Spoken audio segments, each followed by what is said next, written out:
Le mouvement pour la renaissance du Cameroun, via un communiqué, dit avoir appris avec le plus grand regret le rejet de la candidature de Maurice Kamto par le Conseil constitutionnel et prend acte de cette décision face à ce qui n'est rien de moins que la négation du processus démocratique. Notre volonté et notre résolution de voir notre nation prospérer demeure inchangée. Le parti appelle donc les militants, les sympathisants ainsi que tous les Camerounais à faire preuve de calme, de retenue et de sérénité, indiquant que le pays se construira dans la paix. Kares Fosso, pour sa part, écrit « Aujourd'hui, ce n'est pas seulement la candidature du professeur Maurice Kamto portée par le Manidem qui a été rejetée.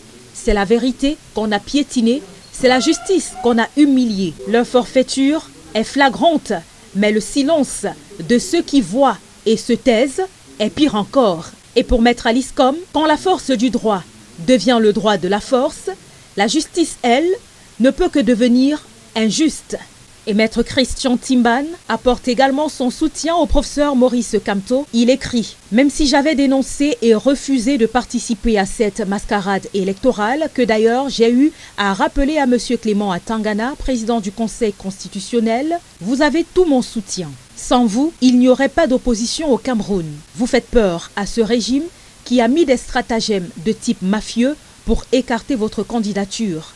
J'ai eu le sentiment au Conseil constitutionnel que ce Conseil s'impatientait de vous écarter.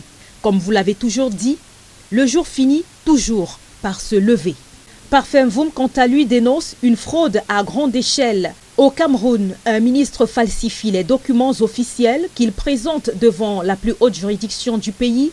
Rien ne lui arrive.